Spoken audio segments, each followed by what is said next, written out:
Hello.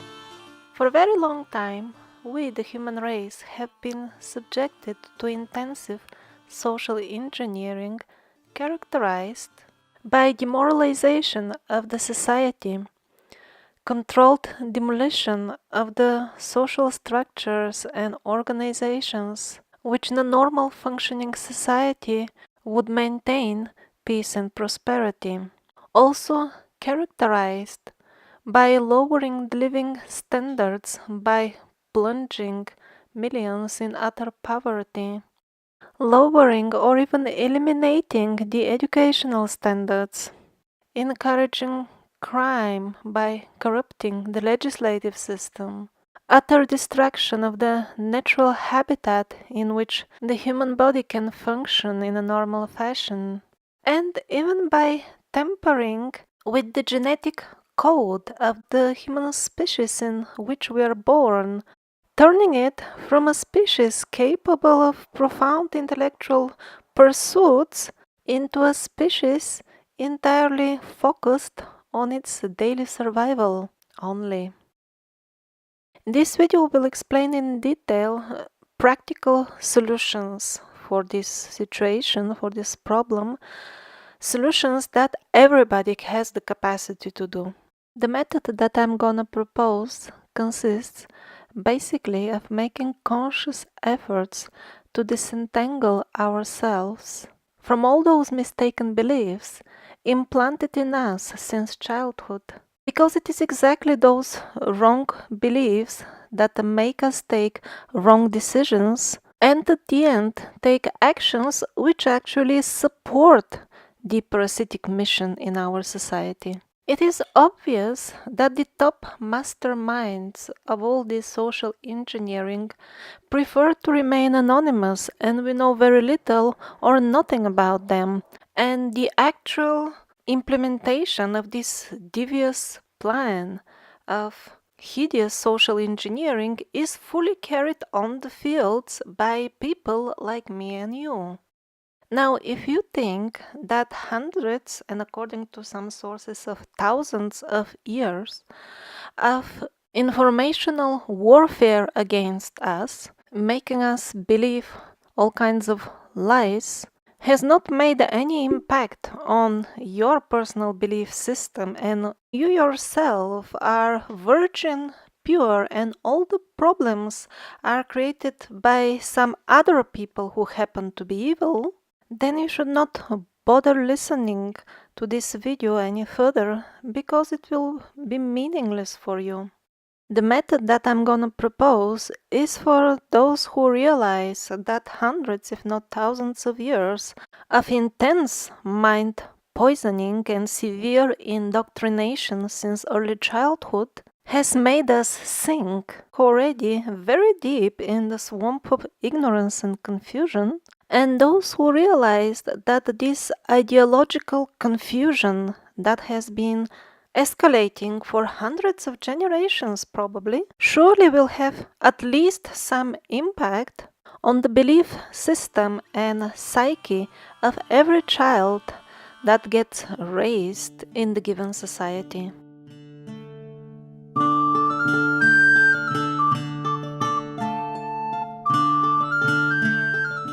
Now let's start with the very basics. Who are we, the humankind? We get born here on this challenging place called Earth. Many of us have very difficult lives. What is this all about? Where do we come from? The parasitic fraud propaganda department want us to think that these are abstract philosophical questions that the people can only speculate about, but nothing can be ever conclusive because these are matters of what you want to believe, and everybody should believe whatever they feel like. Really, all that is very poetic, and poetry is a beautiful thing in life to enjoy. But why should we believe poetic statements and consider them scientific, while at the same time we ignore the actual scientific research done in this matter? Although we still lack data about each and every detail, or actually about more than 99% of what is reality and existence, still we do have some confirmed pieces of information about the basics that concern us. And these pieces of information don't come from TV scientific poets, but from trained, well qualified scientists with degrees. I'm talking about the extensive research on near death experiences and verified cases of genuine past life regressions. Professionals have meticulously documented cases in which people have sound proof that they have been to other planes of existence where they have access to more knowledge. And from there, they came back to tell us at least the basics that we have come here for educational purpose on earth, and that at the time we descend in a human body, we are well aware what kind of difficulties we are gonna face, and we do it absolutely voluntarily out of desire to learn. So instead of informing the small kids in school the little that we know this far, and in this way inspiring them to find out more when they grow up and develop this research, they lie to them, oh, we don't know anything, so we can speculate any nonsense, and it has to be respected in the name of freedom of speech. It is not that we know the full biography and exact postal address of each and every angel in heaven, but there are certain basic points that are confirmed by practically all these people who have this type of experiences. And the way they view evil while they were in those expanded state of consciousness and wider knowledge is the pivotal point for solving the problem with the devious social engineering that we are subjected to.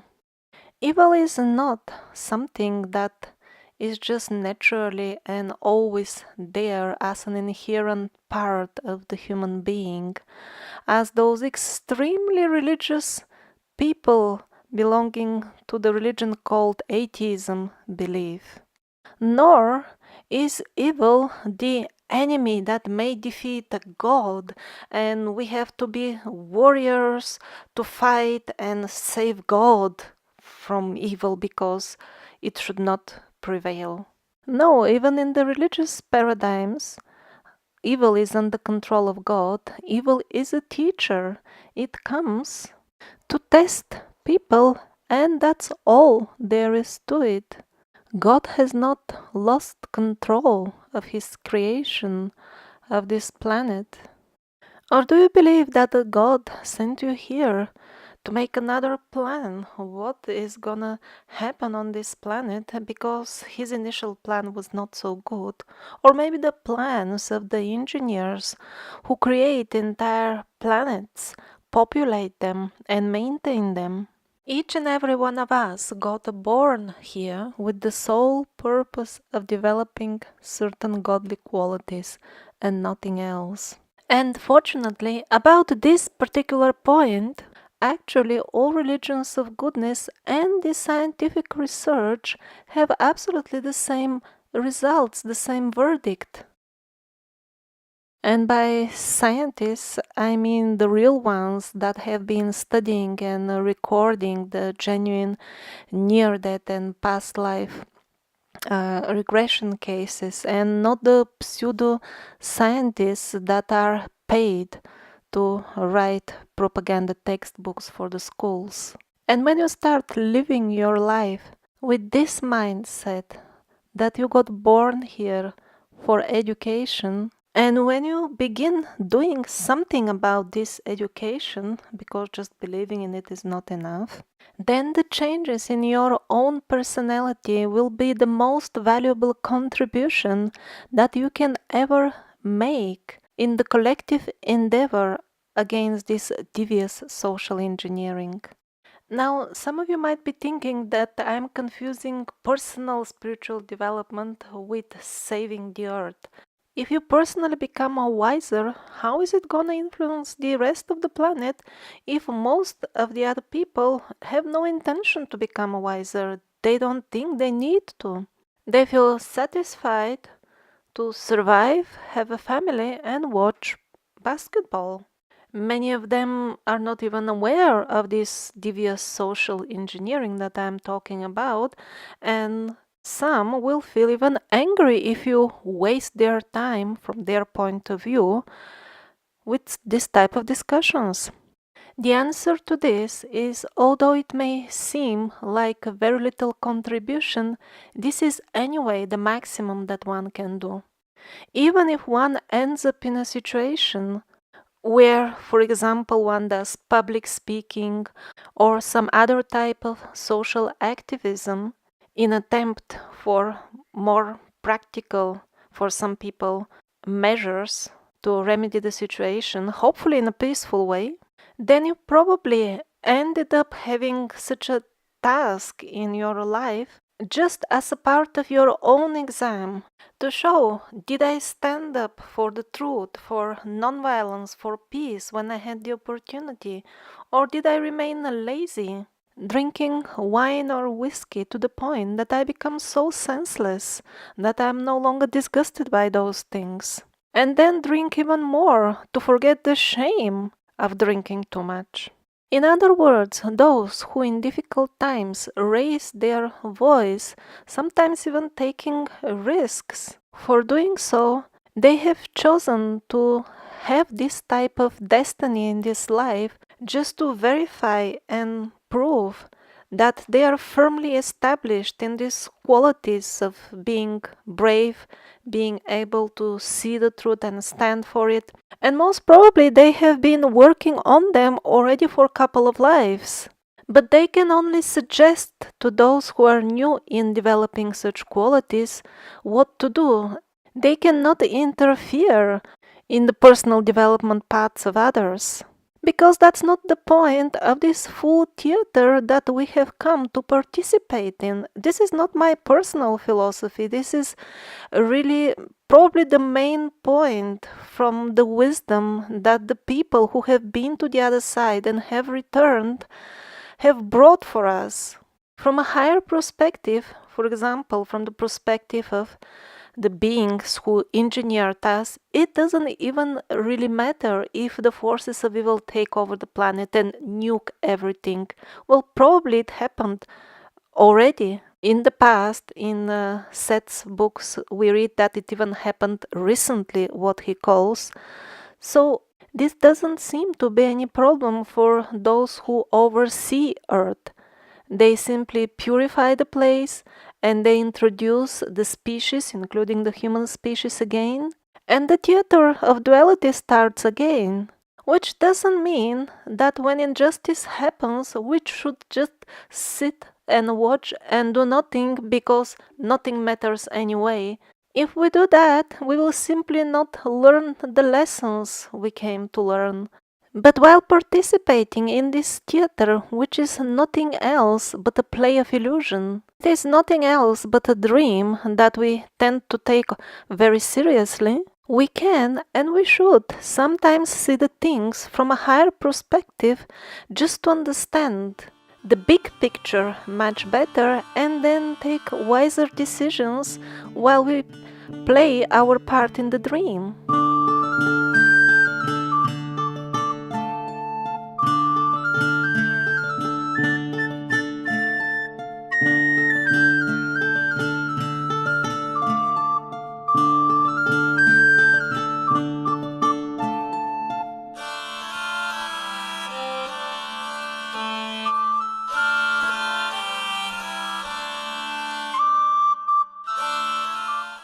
If you embark on this path of upgrading your belief system to universal standards and thus replacing the values that you have automatically adopted from the society in which you grew up, and that at the current moment means heavily colored with parasitic propaganda, then the benefits of that will be, of course, more peaceful and happy life. But not only because you will be able, of course, to make wiser decisions as you go in life, but also you would be facing much less calamities and so-called bad luck in life.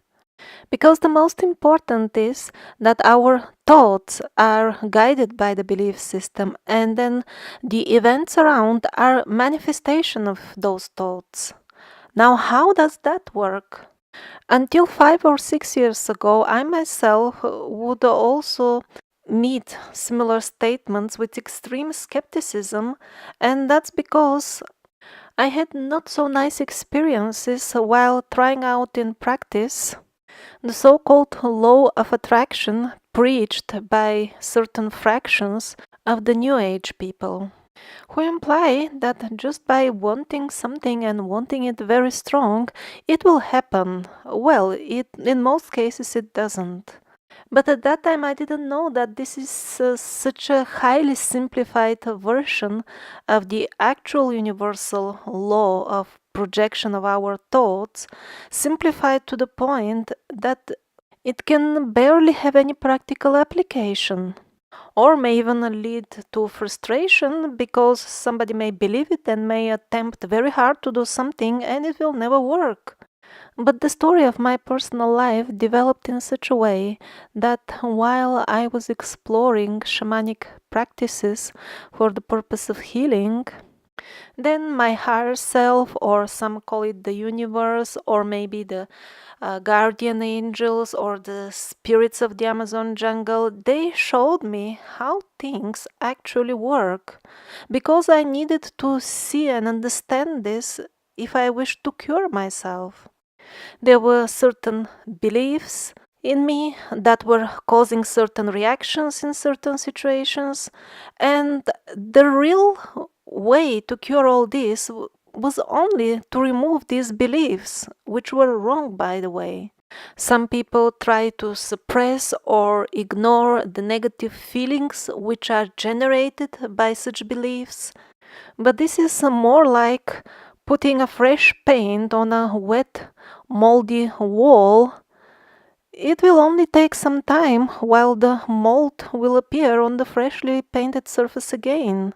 And by the way, the full parasitic infiltration and enslavement of humanity is done in this very same fashion. People are being confused, and then the people with their own actions and the projections of their thoughts enslave themselves and create terrible experiences. Very good examples of such enslaving beliefs are those that cruelty and violence can have some excuses under certain circumstances. Now, if children are brought up with the idea that there is no excuse whatsoever to hurt, attack, and no excuse for being violent, we wouldn't have all these problems with war. But let's get back to the important point of how exactly the thoughts turn into events. The best evidence I can think of for convincing those who are skeptical about it is the wisdom of the Set books channeled by Jane Roberts.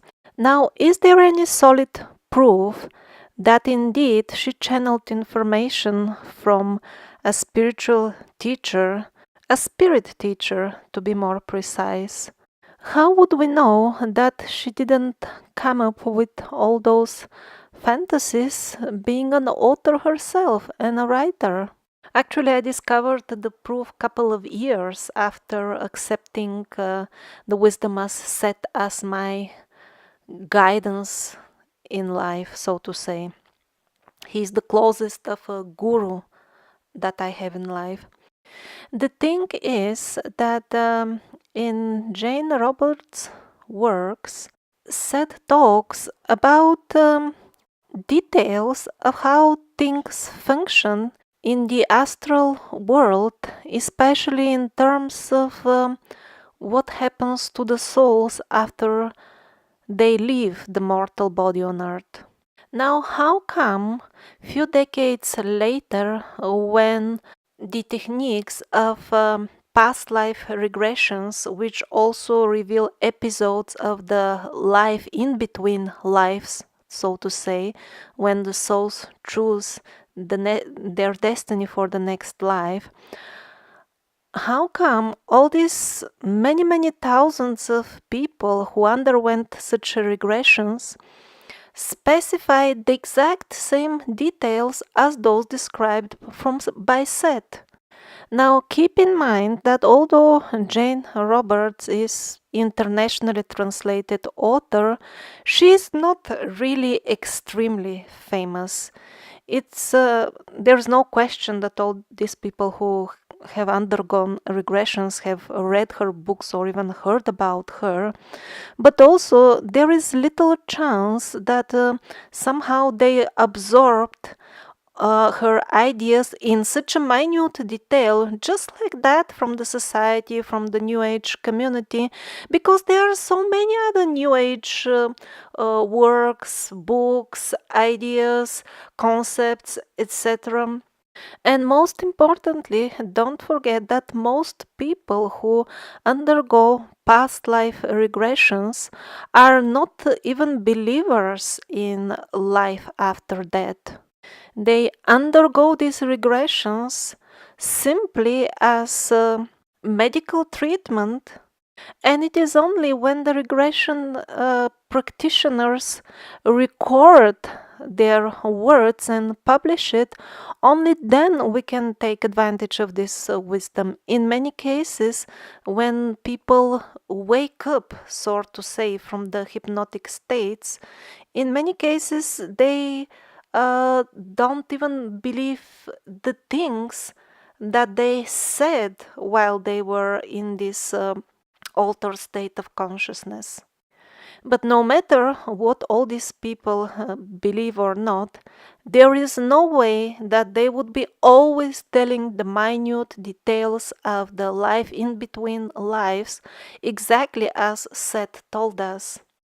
Nor am I aware of any other similar written material before or during the time of Jane Roberts, or any other time before this thing with the past life regressions exploded.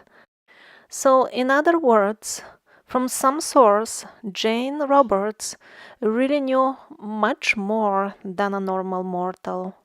That is why I think that her work should be taken very seriously by those who are really interested in genuine spirituality and not just New Age fantasies. And the pivotal part of the teachings of Seth is this: how your thoughts get transformed into events in your life. And so, if the rest of the channeled material is genuine, this must be true as well. And again, I'm explaining all this only for those who are skeptical. I saw it working for myself, exactly as Seth describes it, few years before I found the confirmation from the resources on past life regressions and in between life experiences. Very often, also people send me links to other channeled material and they say, this must be genuine as well, because it's very much in the line of thinking of these Seth books. Well, if the given material was recorded before these Seth books and thus contain such an accurate information, I don't know of such channeled material myself, then yes, it should be genuine as well. But if it was written after the Seth books were published, then the author could have been influenced by the insights of Jane Roberts.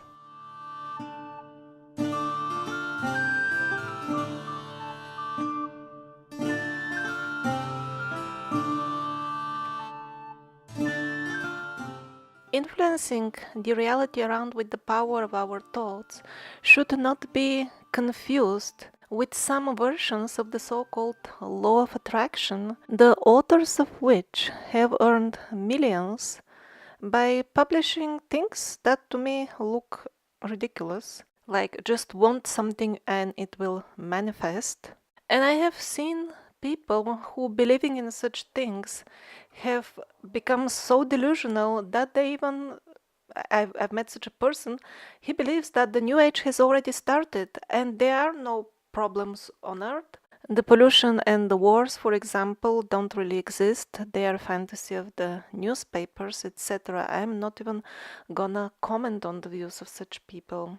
Also, the spiritual practice that I'm suggesting to you is not as easy and simple as the 5-minute panacea solution to all that is suggested in the so-called law of attraction books by certain authors. We were raised in a society that was deliberately being entangled in all kinds of lies for centuries, if not thousands of years. Can we disentangle ourselves from all those false beliefs in 5 minutes? So in the description of the video, I will put a link to a free version of The Nature of Personal Reality, a set book by Jane Roberts. And if you wish, you can start educating yourself, unentangling yourself from all the lies that we have inherited from the society that we were raised in. And the practical result of that would be somewhat reducing the bad luck, as people call it, in your life. Certain calamities or bad fate cannot be changed, because that's what we planned for our life when we came on earth, the place of duality. And the times when we are victims of calamities, that's how we call it, are usually the times of most intense testing. And especially in very difficult situations, it is only this higher level knowledge, the strength of your spirit, which will shield you from experiencing extreme misery. And now the practical to-do checklist. First comes reading, understanding, and taking to heart the set books. And second point is absolutely optional. It is only for those who wish to progress much faster in their endeavors of deprogramming from the parasitic lies. And this is adding even as little as 15 minutes of meditation daily to your practice. There is a link to a free meditation resource in the description. I've been exploring all kinds of meditation all my life, but this one seems to be the best and the most effective. Number 3, try to reduce alcohol in your life. It is not by chance that it is promoted as something cool, sexy, and trendy in the Hollywood reality in which most of people nowadays live. Millions have fallen into this trap. They drink regularly, they are not aware that they are actually alcoholics because it is all fine. Just look around, everybody else is doing the same. This is obviously innocent to have a good mood at the end of the day, almost every day. Actually, a regular alcohol consumption, let's say more than once or twice per month, is one of the strongest pillars supporting the parasitic grip of this planet, because it keeps people anchored in using only a fraction of their mental capacity and feeling very happy about it. Number 4, try to spend more time connected to nature and animals instead of connecting to technical gadgets. And last, try to reduce as much as possible exposure to any mass media, including movies. Actually, horror movies, I would say no forever. Those are especially poisonous because they insert in our psyche subconsciously behavior patterns which we may not approve as we watch, but they're there recorded, and one day in this life or in the next, maybe a similar situation will arise and we may respond with violence because the behavior pattern is there somewhere in the memory and it may get activated by some sort of negative feeling. The situation with getting daily news is very difficult, I would say. I'm not aware of a single news agency or network that presents the events untwisted and at the same time has resources to support its own network of journalists around the world. What I do personally, and I'm not saying this is the best solution for everybody, is I check news very rarely, maybe every week or every few weeks. The source I use would be usually RT, Russia Today, but not because it is free of lies, but only because they are considerably less than the really big elephants like BBC, CNN, and Fox News. Now and then I listen to Ron Paul. He sounds very sincere and sensible to me, at least so far. We live in such times that I'm even afraid to recommend anybody. In the past I was recommending natural news. And then Mike Adams surprised me in such a way. He started speaking in favor of the corrupted central government.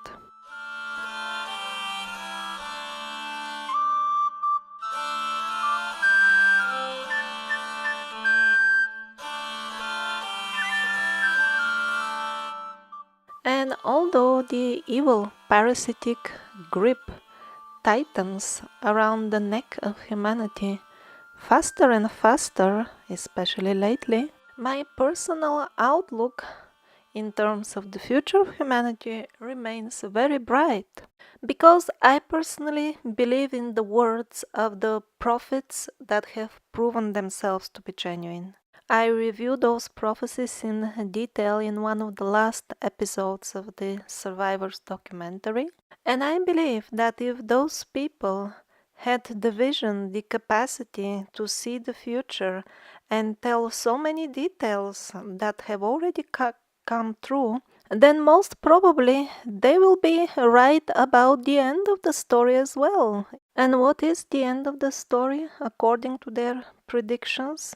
More or less all the predictions boil down to the very same outcome, namely, after people themselves, blinded by arrogant ignorance, trash everything around, aided by a horde of natural calamities, which if you read the set books, you will find out to be nothing else but an outward expressions of people's destructive thoughts, only then the new type of people will emerge. The people who will be raising their children tuned to the harmony and peace and beauty of nature around. When I published that video with the compilation of all predictions, I was extremely surprised that many of the viewers didn't like it. And more specifically, they did not like the predictions. Actually, they were unhappy that I'm even publishing such stuff because they find it negative. Certainly, the large-scale destruction described in almost all prophecies is not a pleasant episode. But in case it is really about to come, would you prefer to get caught unprepared, or would you prefer to know a little bit at least in advance? Also, ironically, some wise New Agey people advised me that I should not publish such things because people should believe that only good things are coming, and because of that belief, no destruction will take place. I mean, people, really, is it really that difficult to look around and notice that even if everybody wants peace, for example, we get more and more war? Please wake up. Your fantasy doesn't work that just by wanting something and everybody wanting something, it happens. It doesn't. And all this New Age movement, some wings of which believe in such absurd things as the one I just mentioned, is based, well, not exclusively, but to large extent on the works, on the ideas implanted by the set books.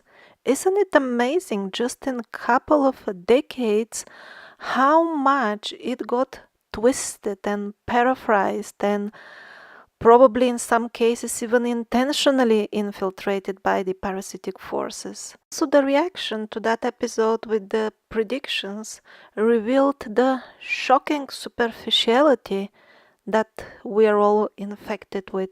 For example, so many sincere people, not trolls, wrote me that I should not publish any predictions because future cannot be predicted, and the proof that future cannot be predicted, according to them, is that we can change reality anytime we wish with our thoughts and desires the way we wish, and that's why the future will change when we wish.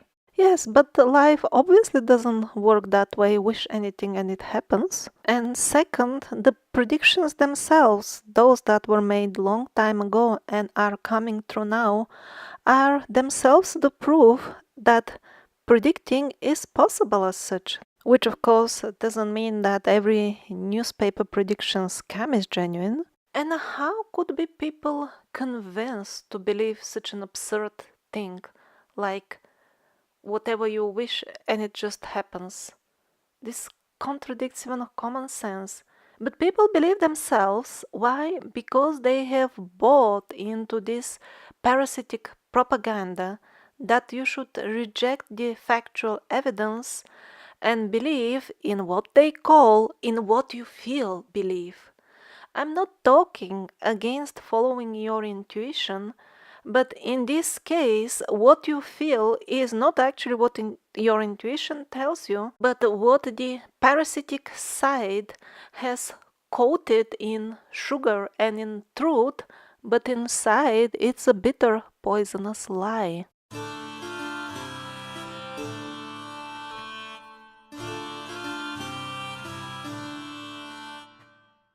Then what about the concept of critical mass when it comes to awakening?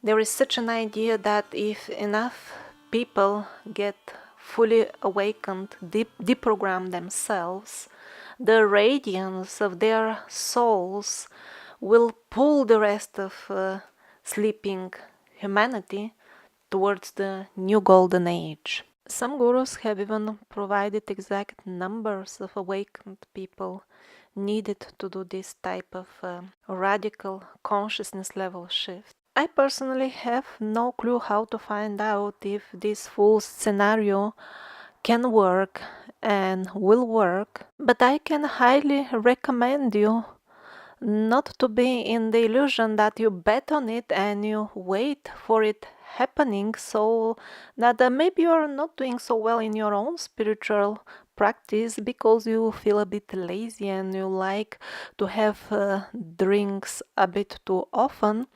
So maybe some others will do better and pull you out eventually. No, even if those hypothetical others pull the humanity upwards, you personally will still continue to live in your own reality, even if all around is paradise. Your own perception will spoil it for you personally. You won't be able to enjoy it. For example, if you find your wife annoying now because she makes things that you don't approve, you will find her annoying and source of misery even in paradise. Because the actual source of annoyance is not her. It is your own judgment of her actions. So, in other words, for some people, this full idea of the critical mass can be a trap. Interestingly enough, even if the concept as such is absolutely correct and working, for some people it may play the role of a trap because they perceive it in this way. Let's wait for some powerful external force to free me from this slavery, and at the same time the person perpetuates its own slavery with the power of his own self-destructive thought patterns. Similar self-created trap can be joining a spiritual group, meditation group, or some sort of religion. So the person joins that group and then gets relaxed. Oh, I'm saved now, just because I have joined the right group. Yes, even if the group is the right one, still, if you don't do the work, the actual disentanglement from the false beliefs, when the group goes to heaven, you would be denied entry at the gate. Because you fell into this trap that evil is some force that is attacking the innocent inhabitants on earth. No, evil is your personal teacher. And you came to participate in this theater, being tested all the time by evil all around, trying to get you. And the test is, how much of its nonsense will you believe?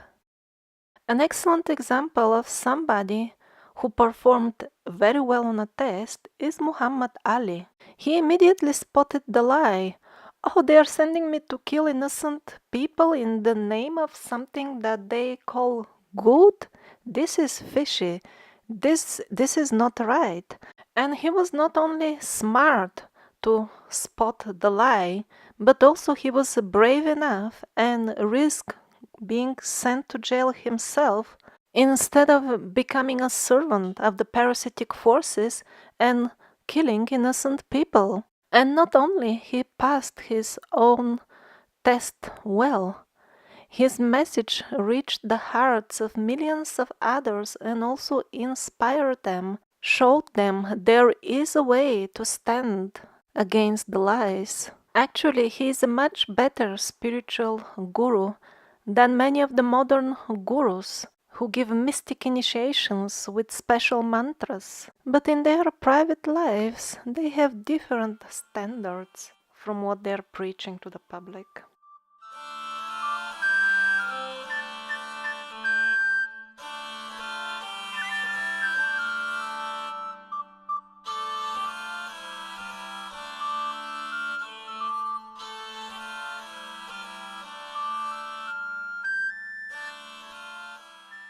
There is a class of people called preppers.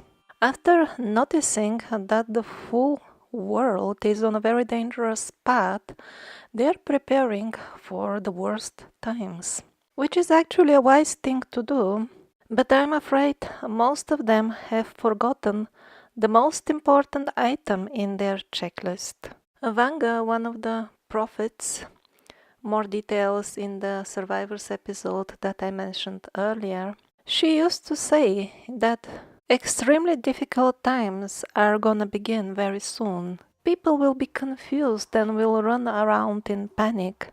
Some will try to hide underground, others will seek safety in foreign lands. Confusion and desperation will prevail, and very few will be able to see the truth that the only thing that can provide safety in such desperate time is purity of heart. And I have one more suggestion for the preppers, one more item that they may consider adding to their survival rucksack is some sort of a copy of the prophecies of Vyacheslav Krusheninnikov. You can find them in my video about him. Whether or not all the details of his prophecies will come true or not, we are about to find out in future. They are quite precise, so there will be no mistake are they happening or not. But in case they do, in the most difficult period, there will be like a complete blackout of information. And so at that time, that small piece of paper in your rucksack may be the only piece of truth that you have. The cycle of being separate is closing. The old will fall away just as the new will appear. It is a great step up in our evolution into multi-dimensional awareness. A new man will be born. Homo Celestis. One who can live in peace on the earth. One capable of moving through many worlds and dimensions. One who seeks to share energy and creativity in harmony and the spirit of cooperation. One who can transmit peace into other worlds and other planes of existence. The choice is simple. Do I choose love